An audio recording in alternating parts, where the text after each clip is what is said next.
Here we go, brand new Sun God FREYR, and might I say, man, this character looks good. I mean, he's probably the closest thing we are ever going to get to Gil in this game, and I feel like I've said that a million times, but it's so disappointing. I'd love to see a fake collab in this game, but this isn't the video for that. Going to be doing the first PvP showcase for Sun God FREYR, although his main content is going to be the brand new Demonic Beast battle.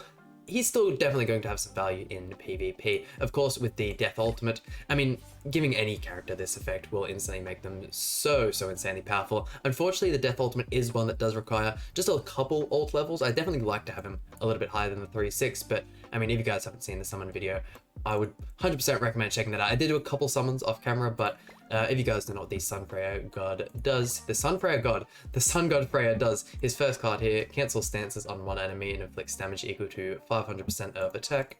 His second card inflicts cleave damage, which does not activate crit damage, equal to 500% of attack on one enemy. A very strong card. I feel like all of the characters that we've seen with this cleave effect, whether it is the Executioner Zeldris, whether it's Cusack, the Green Sarilewi, Meliodas', the Trader Melee ultimate, they're all very strong effects.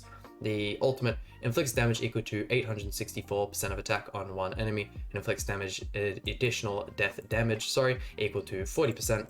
And then the passive, allies become immune to ignite, applies Blessing of Light, which increases all of the hero stats by 15% for 2 turns at the start of allies' turn. Then applies the same effect again every 2 turns, increases all stats of allies by 5% for 5 turns whenever the Blessing of Light is removed. So very strong character off the bat, kind of like the opposite for what the one Escanor does. Having a look at his gear, we are rocking the attack crit set. No super crazy rolls. I did give him some decent ones just because I'm going to be using him in the hardest content in the game. And then we have all of the cosmetics as well. Goddamn, I'm excited to try him out. This is the team we're using today. I'd really like to have the Ram in the back, but the loss of CC is just too big. I still haven't level 100 all of my characters, or at least all of my good ones, but let's jump right into it. And what do we got here? I mean, I highly doubt we'll see any Sun God FREYRs as opponents, just because, I mean, yeah, if you're using him, you're trying to do the Demonic Beast battle, and I mean, there's definitely going to be a few people that have already beat that final stage, but I could imagine it'd be a crazy amount. Let's go for, I think going for this here, whilst the DM hasn't got a taunt up, trying to get as much damage out. The fact we got the merger on the cleave is going to be very good for us as well. Getting the attack disable is great because not only does it mean we're not going to be taking damage this first turn, but it delays the Liz passive and also the melee passive from doing anything crazy. Yeah, look at that, another turn of its attack disabled. This is why the Blue Merlin is by far one of the best units in the game. And look, she has the block effect on her as well, but due to the fact that attack disables from the passive, she can disable all the team and Sun God FREYR can just get to work. Go 1, 2, and 3 again. If we could get the Go for Holy Relic to proc as well, we could see some real good damage from him. I feel like even though we only have him 3-6 with the death, I feel like depending on, you know, the kind of situation, whether Goth has the Holy Relic proc, the debuff support from the Executioner Zeldris, we could see this man hit a 1 million. This is my first time using him yet, so, well, he's not looking too bad, that's for sure. Diana's so insanely tanky, but second she drops that taunt, we should be good to go. And we have got another turn. If we can keep doing it, why not? If it's not broke, don't fix it. Another attack disable. I wonder if this will be able to finish her off. She's got so many of those grey buffs that it's going to be impossible for pretty much anyone to do damage to her. Come on, what do you reckon? 50? 170. Damn, okay. A little bit stronger than I thought, but completely blitzing Diane there. And then we get the 2 ultimates. We could chuck off the Merlin one. Merlin doesn't have a crazy... I think she's only 2-6, so... I doubt she'll be able to kill anyone here, and then we can kind of use the HP decrease to make the Sun God FREYR look even better. Let's go 1. I think I'll go for melee since you have the ultimate. And actually, probably so we get the extra stats, we'll go for the Gotha first. The debuff from the Melon ultimate will also help max out his passive. There we go, 1, 2. Really wish they'd release this blue cheese sticker Merlin on a couple more banners. Could really use those dupes. 350 there. And let's see, the animation for this is absolutely sick as well. They've made this character look so cool. And to think this is like the sick or weaker version of him, my oh my. Kill Barn as well. Just shy of killing Aunt Elizabeth. You really do see the difference in the death effect, or like the actual second part of the death, the actual effect itself, going from 1 to 6-6, because when you're just doing a straight up another version of the first half, it's absolutely crazy. And then the first half scales as well with the ult multipliers. Yeah, let's go for... I feel like I'm emoji you like that. That'll get the Holy Relic proc, yeah. We'll go for that there, and then we'll try the Pulverized card. I can imagine this Cleave card will just kill Elizabeth here. Although he does get weaker as the turns go on. Oh no, yeah, he's definitely still killing her. Man, he's looking good, that's for sure. And still have yet to actually try out him in the brand new Demonic Beast battle, or to try out the new Demonic Beast battle whatsoever. I'm a little bit scared to see what it's going to be like, but still waiting for people to see what's a kind of definitive best team. There's a couple different teams going around at the moment, and from what people have been showing, I'm guessing I'm going to have to level 100 the green SSR Elizabeth. It was one of the first Elizabeths, the one with the ultimate that gives you the extra ult gauge. She has the stance cancel card and the healing card. I mean, pretty much any of the Demonic Beast battles you're going to be using characters that heal. Even in the Deer, where we don't necessarily have a heal card, we at least have ultimates that help kind of work towards that, and Jormungandr just works so insanely well on that. I'm keen to see what it's going to be like when we actually get a Jormungandr Holy Relic, to see if it'll just make that so much easier, or if it'll still be like the same relative difficulty. Let's go for... Keeping that up is going to be really important. I feel like we can finish off King with these two cards there as well, surely. Yeah, Cleaver's really strong. I'm glad to say we're getting more characters with it. It's still a fairly rare effect. It hasn't been out the craziest amount of time. And that one as well just looks so cool. Really put all of the Gilgamesh. Surely at least if we have a fake collab and, you know, maybe we get Gilgamesh as a character, it'd be a dream come true, but we have these characters. I know it's Ragnarok and we're pretty much only going to have the Sins in the collab if it happens, or in the collab story, but I reckon that'd be so goddamn cool. Yeah, what I was going to say before was, with this character being like the sick version, if you have a look at all of his emotes and whatnot, he's coughing and all that kind of stuff. We don't have a second Jack of Light card. Disappointing, but I guess we'll just go for this here. Yeah, with him being the sick, weaker version, it'd be really cool to see if we get or when we ever get a kind of like him at full power. I reckon that'd be awesome to see in game. I wonder if he'll change a lot more physically, because, I mean, the outfit is absolutely amazing. This is only his regular UR outfit, and it's probably one of his best costumes. I'm not too big a fan of the Rock one, even though I like all of the darker, kind of like grungier skins. It just doesn't suit the character. I do really like the fact they instantly gave him a swimsuit. Along with that, we also got a Jormungandr swimsuit, which looks absolutely amazing. Wow, Ludo Ultimate actually doing work there. We could start chipping at Escanor. I think that might be our best bet. We go for this. Yeah, I think that's going to be the best play here. 1 and 2. Sorry, I was not pressing any of the cards. My mic's still in the way. We'll be getting a new mic, hopefully, sometime in the next... I'll probably order it within the next week or 2 when I get the money for that. And then, depending on how shipping times go, we'll see what happens. No attack disable on the Escanor. Is he going to have 2 cards there? Yeah, that's... Damn. How unfortunate. That's FREYR dead for sure. Ouch. I haven't seen him crit an awful lot in this video, so maybe regretting giving him the attack crit. I probably could have gone for attack defense. However, if I'm going to make a unit a DPS, I'm still going to go for the attack crit. It is what it is. It's the difference in CC is definitely there, but I don't feel like it affects it that much. Definitely going to go for the level 3 Jack of Light. Go for you. And... we'll just move you for the time being. Get the ultimate. I really want to hold on to the Jack of Light ultimate just because I don't feel like it does a crazy amount. Throw that one there. And watch this actually do good damage to Escanor. Oh yeah, look. Even Gotha's critting at this point. Man, oh man. This unit, with the Holy Relic, a complete game changer. This unit went from being like an easy B tier to a S tier. 100%. If you can guarantee that Jack of Light or like the Holy Relic to proc, your team just starts putting in work, man. Characters that you could never think of doing damage just start going crazy. Let's go 1, 2, and hopefully that'll finish off Ludo. There. Sun God FREYR. I might build him a HP defense set. It's kind of hard to say at this point in time. Look at that Ludo shield. Oh my. Yeah, I might build him a HP defense set. I'm sure the attack crit, maybe attack defense might be better in the Demonic Beast battle. If it's defense, I'll just simply give him some defense pieces. And another goddess team. I was really hoping this character would be a goddess. With the way he's looking, it's definitely cool that he's an unknown character, and I mean, for me, that just means another character that'll work really well with the Demon Lord Rimuru, but yeah, just with the way it was looking, even some people thinking he might have been a light type with how, I don't know, I think it's a little bit early to be giving any of the Ragnarok characters, or even any just of the rest of the cast, the dark or light type attribute. We're not going to see a crazy amount of that, that's for sure. Pretty good starting hand here, in all honesty. Real hard to attack an Asariel, though. We could definitely just use this turn getting the go with the Holy Relic proc. Don't want to attack that counter at all. And with that, we can start putting out some really good damage. We could easily finish off Margaret. The Margaret is going to cleanse this right off the bat, it's the only annoying part. Actually, no, that disables... okay. That disables buff cards, so we can keep the debuffs, Got an extra cleave card as well. Please tell me he goes for Margaret ultimate. Another Sariel counter. God damn. We're pretty much forced. Well, he's probably going to get the heal at the end of this turn anyways. Okay, yeah, there's the heal. What do we do at this point? He got so lucky with the card RNG. You know, I'm just going to say we go full send. We go full send if we lose. It was a bit of a hard matchup, but oh well. That's not terrible. He does have the attack buff now. I didn't even think about that. Did we? I did not even think about that. Wow, look at me. Look at me. I talk about what the character does at the beginning of the video and I still just do not pay attention to any of the skill effects. Oh my. Okay, so yes, he does have stance removal. That definitely saved us hardcore there. He does still have Breath of Bless. If I hadn't known that, I probably would have gone for the stance cancel into... Oh, we only just drew the Jack of Light card. We only just drew the Jack of Light card. I think at this point we have run out of the Gotha Holy Relic, so... I'm gonna make the FREYR ultimate a little bit weaker, however you can't counter on ultimate effects.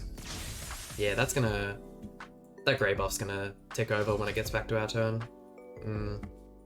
Let's see, we'll just go 1, 2, yeah, why not? 1, 2, and 3. Hopefully we'll survive, if not, that's alright. Gotha 6-6, and I've always been amazed that Gotha at 6-6 does the same amount of damage as Barn at 1-6. Disappointing, to say the least. Removes the ultimate, which is good. Yeah, you can see him confident at the beginning of it. Okay, at least the death effect will finish off Sariel and we can start working into Margaret again. I'm surprised just at how we're holding up here. Him having the stance cancel definitely helping us out. It's not the greatest skill when it comes to PvP, but in PvE, it's good in most things. It's very rare that we get, you know, some activities with stances, but in the ones that it does, he'll instantly be a must pick. And the fact that he stops the, what's the word? The fact that he stops ignites is what I was looking for. Pretty much makes him a must use in the new raid. That'll, I suppose you could use the Green Molescular, but I don't know. I don't think they're going to release any more characters for this activity that stop the ignites, which is the only reason why I'd say he's not going to be replaced for that raid. I don't believe. It's kind of like what they've done with Magelda. The second you get her Holy Relic, she is so noticeably the best character for Bird, and by far at that point. Yeah, you get rid of the Jack of Light Gotha, but if we can kill this thing in the middle, we can start just spamming the attack disable cards.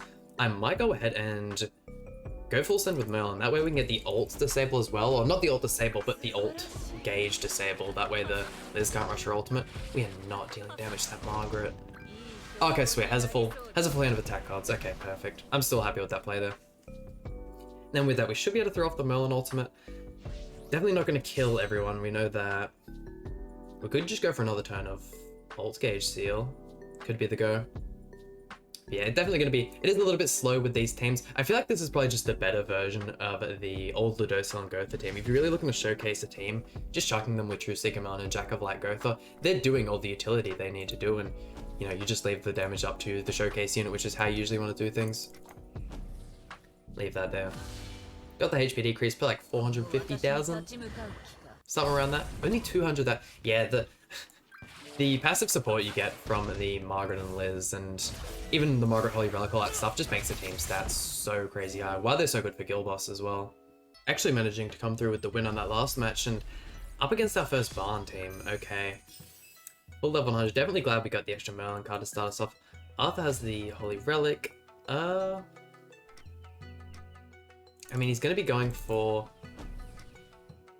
Yeah, these are always so difficult. I think I might chuck out the weaker card just into Arthur. That way we can build up the cleaves for if he has Nameless Dance. That's pretty much going to be our only way of dealing damage. However, if I had to save that, I could have gone for the stance removal in a turn where we maybe needed to use the Pulverize effect on Barn.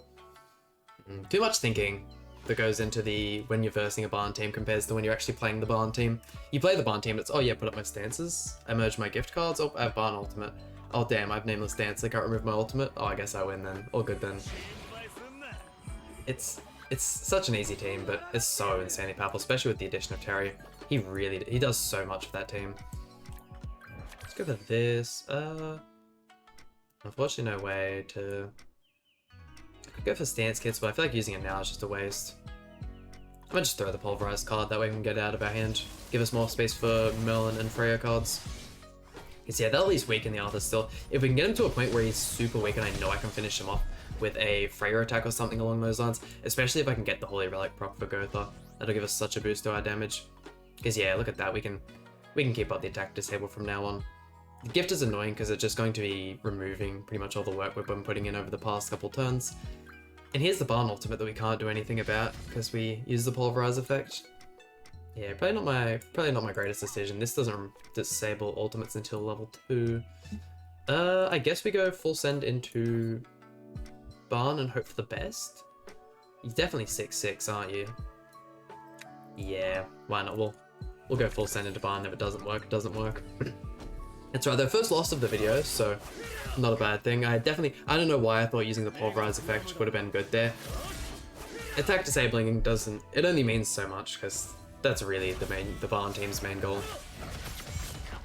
120,000, get him near to that half HP, but with the gift effect up, he's probably going to get back half of that. Oh, not as much as I thought, but with the fact that we all have these basic stat buffs, or the whole team has basic stat buffs on him, that means he's guaranteed the Rupture effect, and he's going to do big damage. I'm still disappointed that you can't see your opponent's damage when they do stuff like throw off ultimates. I feel like it would be a cool addition. I suppose you can kind of see the numbers that go above your characters, but yeah, easy one tap for Barn. And if you guys have made it this far in the video, why not drop a like on the video? I mean, it really helps me out and it means a ton. And I mean, you've made it this far in the video, so obviously you're enjoying what you're seeing. A King Dian ult rush team. Go for this, that'll stop rank up, and keeping the attack disable up is going to be super powerful. I know in these first turns we maybe haven't used the FREYR as much as possible, but getting level 2 cards is probably going to be the best way of showing him. I'd really like to use him in tomorrow's showcase with a Gotha. That way we can see those rank 3s, because without a character with rank up, it can be near impossible. There are obviously the cases where you get really good card RNG, and you know, you have the card, it merges and merges again, and then you get another merge and it's level 3, but that is so rare, especially getting PvP. I feel like it always happens when you're just doing like free stages, stuff like that, and it doesn't really matter whatsoever. How about, we can't rush any ultimates, which is kind of lame. You're the cancel stance. Could go for that, and then just go full send on King, maybe. Yeah, why not? And then we'll go W. Wonder if that'll get the job done. Surely the cleave card can finish King off right. Such a strong effect. Because yeah, although you wouldn't think the cancel stance is super strong, Dian is pretty much everywhere. And I believe the 4v4 started the ungeared PvP, so he could easily be very strong there. Finishing off King, which is very good for us. The one comes to the front. Could be a little scary for FREYR, because I'm not sure what his crit resistance is looking like, so Escanor might be able to crit him, but we should be fine regardless. Looks like we can get a FREYR ultimate. We could... we're either deciding between the FREYR or Goth. Oh, I swear Goth had more ult gauge, disregard. Let's go... yeah, now I'm really stuck on what I want to do here. Jack of Light. How about we attack DM while she doesn't have the taunt up, and then we can chuck off the death effect, and even if the first half doesn't kill her, I can pretty much guarantee the second half will. Look at that, all those level 2 cards disabled. And we get the cleave damage. Yeah, too good. Goddamn, the blue Tarmiel Grace. I'm guessing that's because he doesn't have ult levels in the Tarmiel. I mean, that's not even an insult because I'm the exact same. I have I have a 2/6 red Tarmiel. I always thought he was 1/6, but it wasn't until yesterday I was looking at the ult level of all my characters, and turns out he's 2/6. So, I mean, you definitely need more to make the character viable. But what do we want to go for? I feel like if I throw that out, will you be able to do enough damage to kill so I can use the death effect on someone else? And I think I might just throw you up. Yeah, no, that's definitely going to be a finish off Dian there, and we can... Hopefully the second part goes for the Escanor instead. 230, please, Escanor? One for Gotha. It's it's such a strong effect at those high ult levels, because not only is the death effect, I said this earlier, the death effect multiplier increases, but so does the actual percentage of the ultimates, so each ult level matters so much for this. Probably not as much as other characters. I know the Festival Dian, the Quell ultimate, you definitely need at 6/6 to get value out of, but it's unfortunate. You really want a higher ult level as well if you're using him for the Demonic Beast. Yeah, at this point, Escanor actually has the... Could use this Rush Melon ultimate. I think I might just attack into Gotha for the time being. If we can kill Gotha and just make it so you can only use one card per turn, that'll be really good for us. We'll wait for the Escanor immunity to run off and we'll start the attack to disable them. Wow, look at that. I didn't think we'd kill Gotha that easy. Wow, and if... Man, I reckon once we get the Ludo in here, maybe get a Ragnarok Barn backline, increase his crit chance a whole bunch, decrease the enemy crit resistance. Ooh, thank God he didn't get crit there. Yeah, once we get this man to start critting, he's going to be looking real impressive. If I go for this though, I feel like you're gonna die. However, he doesn't have any silver cards or gold cards, so we'll go for it. Why not? Hopefully he just lifesteals a whole bunch back. Another clear effect. Look at that, even just doing damage at level 1, we can finish the video off with an ultimate. So we did get the one loss against the Barn player, but hey, what can it's the Barn team. It's so hit or miss. It's devastating when you lose to it though. Yeah, my boy Escanor getting no crits. I mean, it doesn't look like he has the Holy Relic, but throwing this one off and we can wrap up the video. Definitely happy with how he showcased in this first one. What a cool ultimate. What a cool character. Netmarble have really just been smashing it out of the park with these Ragnarok character designs. Real impressed. And there we have it, the first Sun God FREYR showcase done and out of the way. Definitely going to be doing a couple more of these. I do have a couple extra teams in mind, and right after I finish recording these next couple of videos, I'm going to try and see if I can knuckle down on that third and final demonic beast, see if I can get a grasp on how the thing actually works, maybe watch a couple guides, read up on it just a little bit, because I would like to get that guide out as soon as possible for you guys. But that just about does it for today's video. Hope you guys enjoyed. Please hit like, comment, subscribe. Really means a lot to me, and I'll see you guys for some more Grand Cross content.